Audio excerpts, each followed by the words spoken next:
So hello students, once again welcome back to Prakashan classes. Start करते हैं semester 5 का business mathematics and statistics का third class. Already last दो classes में हम लोगों ने कुछ बेसिक कंसेप्ट को स्टडी किया था, कुछ फॉर्मूला सीखा था और चैप्टर स्टार्ट किया था हमने कंपाउंड इंटरेस्ट। जिस पूरा चैप्टर है कंपाउंड इंटरेस्ट एंड एन्युइटीज, हमने फिलहाल अभी कंपाउंड इंटरेस्ट के साथ ही स्टार्ट किया था। और हम लोगों ने फर्स्ट क्लास में 10 सम्स कवर अप कर लिया था और सेकंड क्लास में 5 सम्स कवर अप कर लिया था। आज थर्ड क्लास है, स्टार्ट करते हैं आज का क्लास।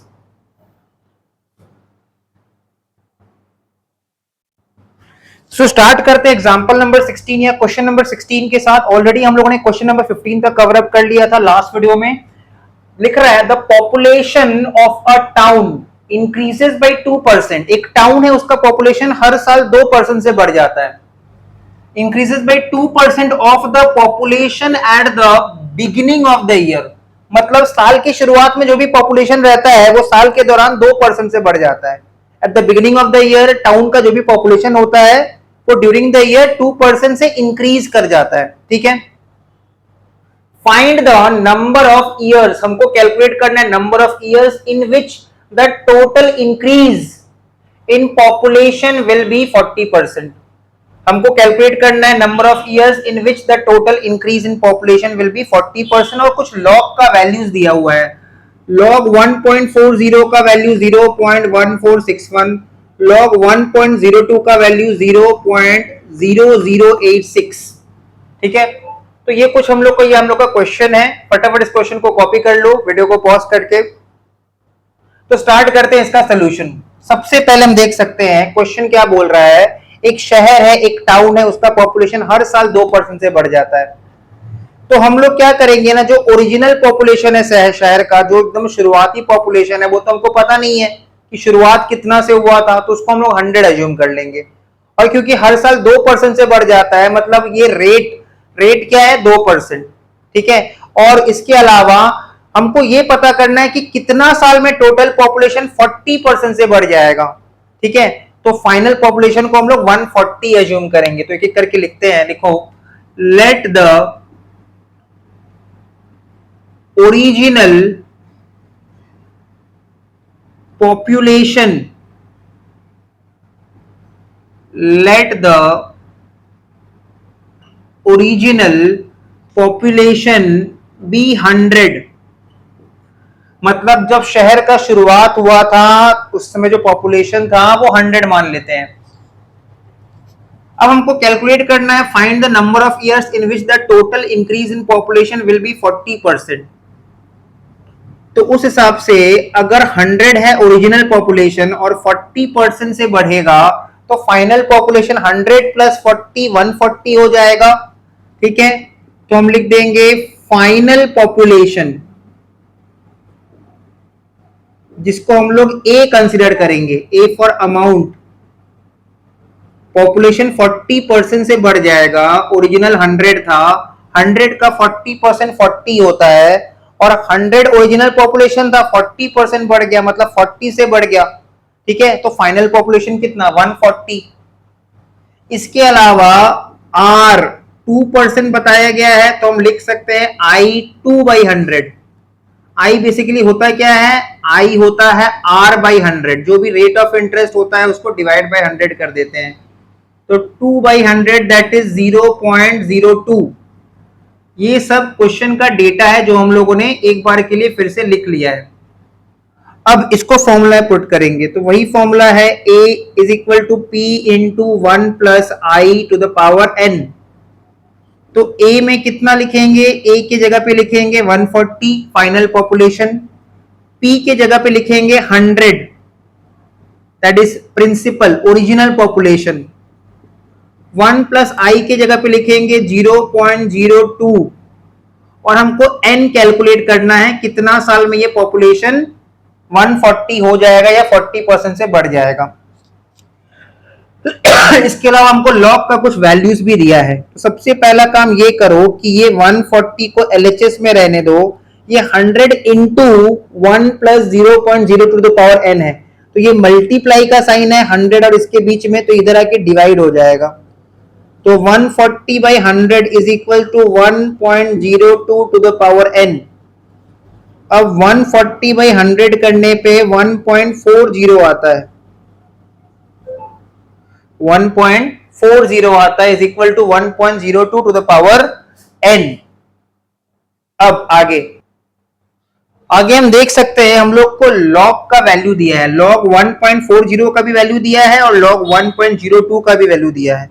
तो हम नेक्स्ट स्टेप में लिखेंगे log 1.40 is equal to log 1.02 to the power n। अब log का वैल्यूज दिया है, वैल्यू पुट करने से पहले log का एक छोटा सा ऑपरेशन कर लेते हैं। अभी के लिए इस स्टेप में log 1.40 ही लिखना है। ये log 1.02 to the power n है, पावर में जो n है वो सामने आ जाएगा। ऑपरेशन इतना सिंपल है, ठीक है। पावर में जो n है, पावर में जो नंबर होता है वो सामने आ जाता है। तो पावर में क्या है, n है, तो n को सामने ले लो, ठीक है। पावर में क्या है, n है, तो n को क्या करेंगे, सामने ले लेंगे। तो n इंटू लॉग 1.02, ठीक है। n इंटू ब्रैकेट हटा भी सकते हैं, n इंटू लॉग 1.02। अब क्या करेंगे, अब वैल्यूज को पुट करेंगे। log 1.40 का भी वैल्यू दिया है, log 1.02 का भी वैल्यू दिया है। ये n इंटू है, ठीक है। ये क्या है, ये n इंटू है। तो नेक्स्ट स्टेप में अब वैल्यू पुट करेंगे। तो log 1.40 का वैल्यू क्वेश्चन में दिया हुआ है 0.1461, ये वैल्यू दिया हुआ है क्वेश्चन में। n इंटू log 1.02 का वैल्यू दिया है 0.0086, 0.0086। अब फाइनली यहां लिख दे रहे हैं, इसके बाद का स्टेप यहां लिख दे रहे हैं। अब n कैलकुलेट करना है और n इज इक्वल्स टू, अब देखो n इक्वल्स टू क्या होगा, तो 0.1461 डिवाइडेड बाई 0.0086, यही होगा। तो लिख दो 0.1461 डिवाइडेड बाई 0.0086। अब इसको फटाफट डिवाइड करके देख लेते हैं कैलकुलेटर के हेल्प से। याद रखना कैलकुलेटर बिल्कुल अलाउड है, ठीक है। एग्जाम में कैलकुलेटर बिल्कुल अलाउड है, कोई डाउट नहीं होना चाहिए इसमें। 0.1461 डिवाइडेड बाई 0.086, तो यह आ रहा है 16.98। It's coming to 16.98, that is 17 years approx. 16.9 years का मतलब 17 years अप्रोक्स, 17 साल लग जाएगा जो टाउन है उसका पॉपुलेशन 40% से बढ़ने में। तो ये हो गया इसका फाइनल आंसर, ठीक है। तो ये हो गया इसका फाइनल आंसर, टाउन का पॉपुलेशन 40% से बढ़ने में 17 साल का समय लग जाएगा। Moving on to the next question.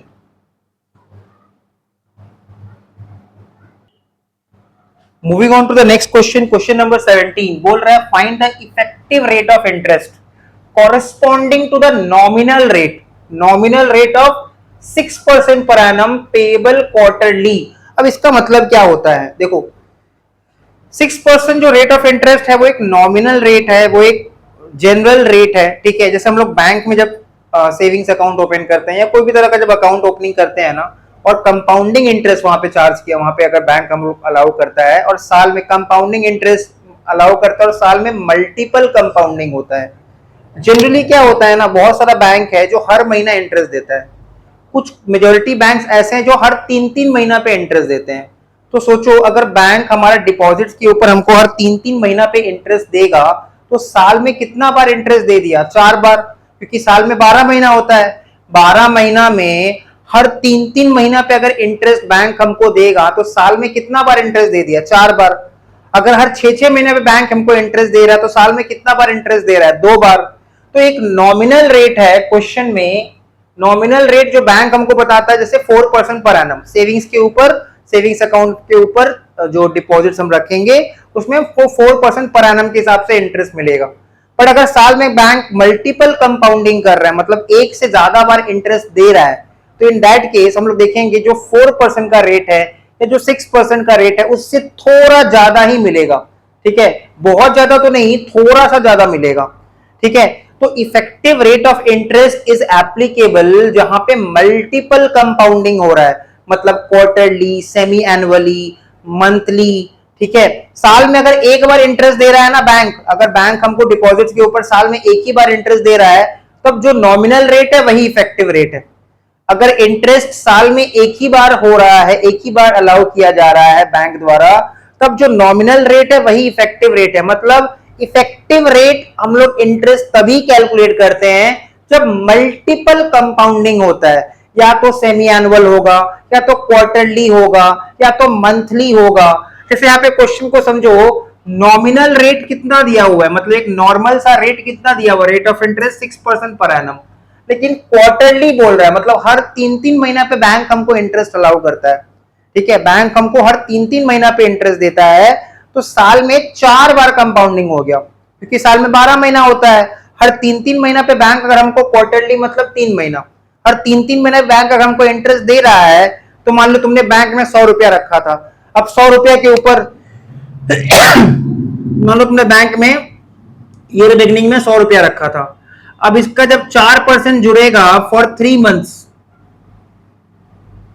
ठीक है, तब ये अमाउंट 100 प्लस कुछ हो जाएगा, फिर इसके ऊपर अगेन 4% फॉर 3 मंथ्स जुड़ेगा। तो ऐसे करते करते हम देखेंगे जो इफेक्टिव रेट है वो थोड़ा सा ज्यादा ही आता है।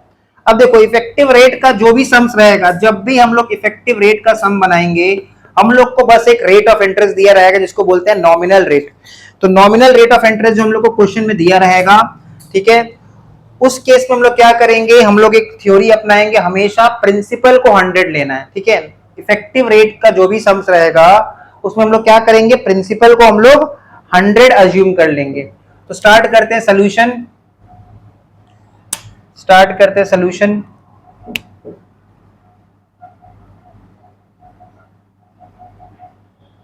तो सबसे पहले लिखो, let the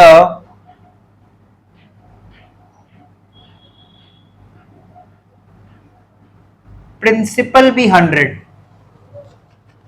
let the principal be 100, r is equals to 6% per annum, comma I is equals to r by 100, that is 6 by 100, that is 0.06। तो जो भी r रहता है ना, तो I कैसे निकालते हैं, r by 100 कर देते हैं, तो I हो गया 0.06, और n क्या होगा, n एक साल लेना है। ठीक है, क्योंकि हमको एक ही साल का बोला गया, कहीं पे ईयर मेंशन नहीं किया है, तो n क्या रहने वाला है, 1 ईयर।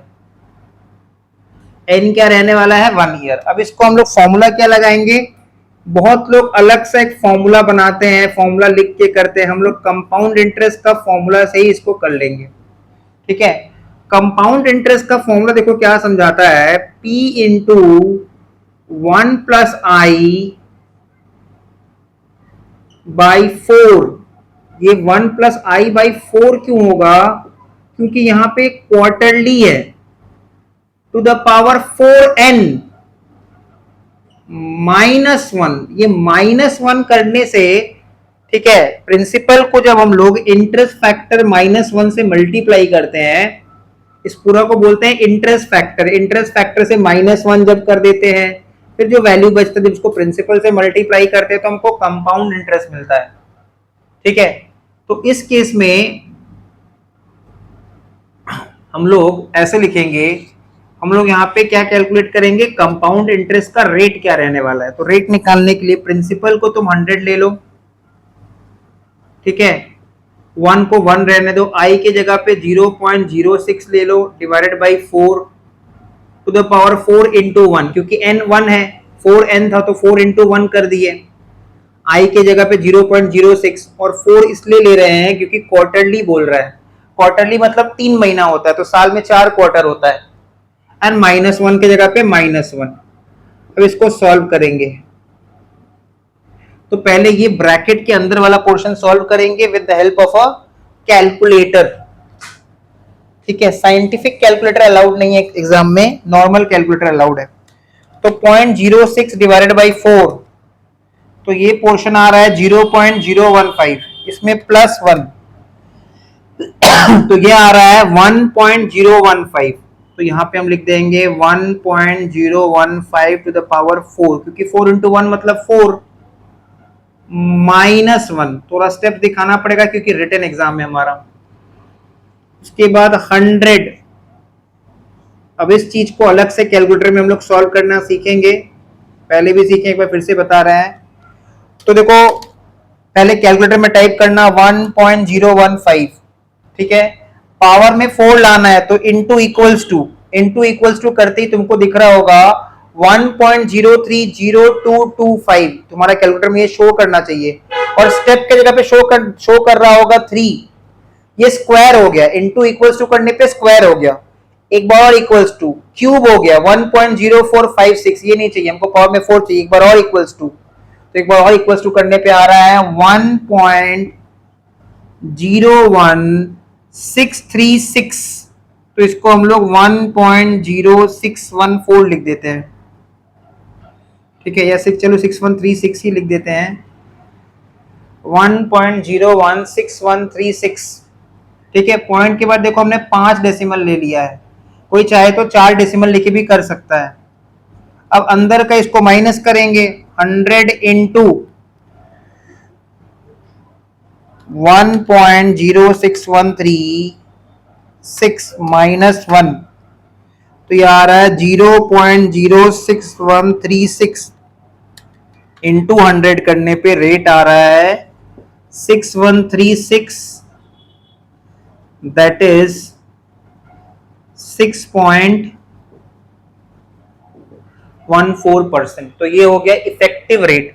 तो देखो बैंक ऐसे हमको बोल रहा है कि 6% पर एनम हमको इंटरेस्ट देगा, बट इफेक्टिवली एक्चुअल में हमको इंटरेस्ट का रेट क्या मिल रहा है 6.14, 6 से थोड़ा सा ज्यादा। इफेक्टिव रेट का कॉन्सेप्ट तभी एप्लीकेबल होता है जब मल्टीपल कंपाउंडिंग होता है, मतलब इंटरेस्ट अगर क्वार्टरली दिया जा रहा है, ठीक है, इंटरेस्ट अगर मंथली दिया जा रहा है, इंटरेस्ट अगर सेमी एनुअली दिया जा रहा है, ठीक है, साल में एक बार इंटरेस्ट है तब इफेक्टिव रेट बोल के कुछ नहीं होगा। और याद रखना इफेक्टिव रेट का सम में प्रिंसिपल को हम लोग हमेशा 100 अज्यूम करेंगे।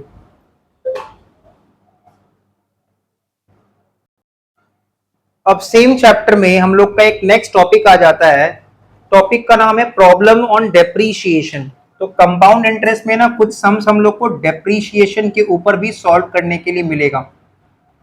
तो प्रॉब्लम ऑन डेप्रीशिएशन, अब डेप्रीशिएशन तो तुम लोग जानते ही हो, बचपन से पढ़ते आ रहे हो, फिक्स्ड टैंजिबल एसेट्स का वैल्यू जब भी गिरता है, जब भी टैंजिबल फिक्स्ड एसेट का वैल्यू गिरता है due to influx of time, wear and tear, obsolescence, तो डेप्रीशिएशन होता है। तो उसका काम क्या है, यहाँ पे क्या सीखना है वो इंपॉर्टेंट है। तो डेप्रीशिएशन का प्रॉब्लम के लिए हम लोग एक पहले फॉर्मूला लिख लेते हैं, S is equal to V into 1 minus D to the power N,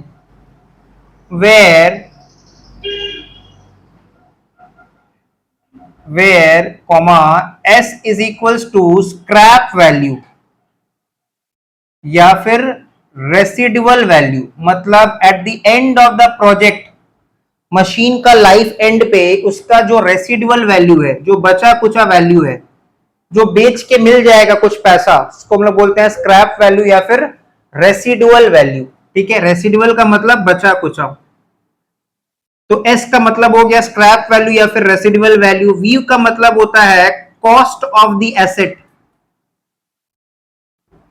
cost of the asset, cost of the asset मतलब original cost of the asset.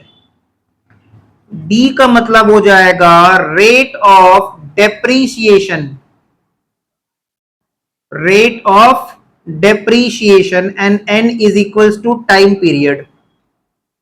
N हो जाएगा हम लोग का जो टाइम पीरियड क्वेश्चन में गिवन रहेगा।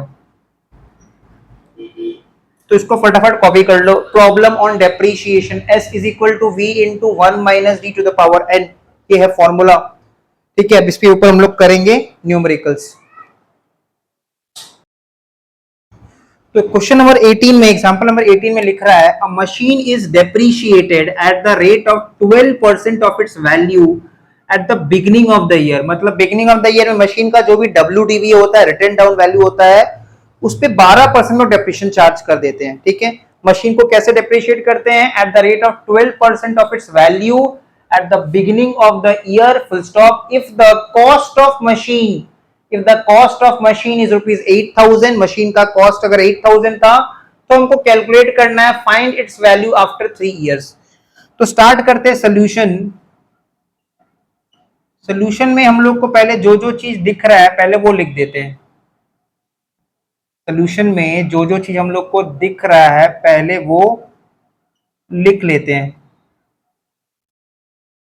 क्या क्या चीज दिख रहा है हम लोग को?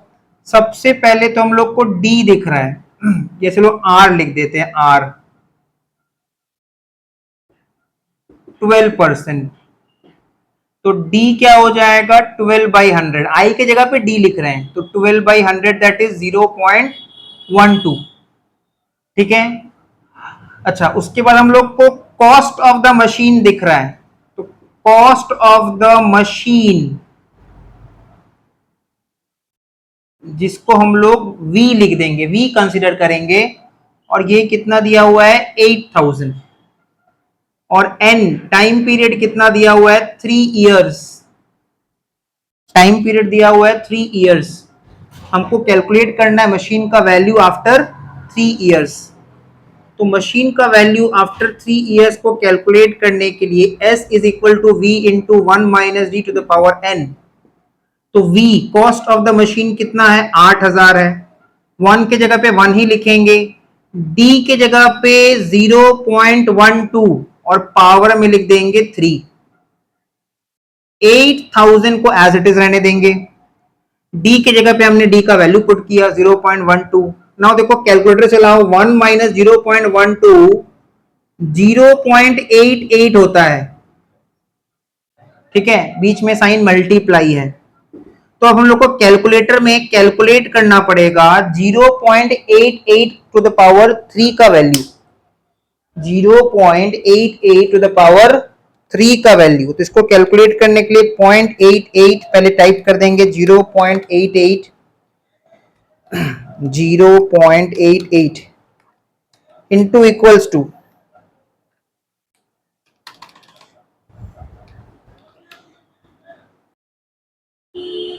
तो 0.88 इंटू इक्वल्स टू, फिर इक्वल्स टू पावर में 3 लाने पे वैल्यू आ रहा है 0.6815, 0.6815।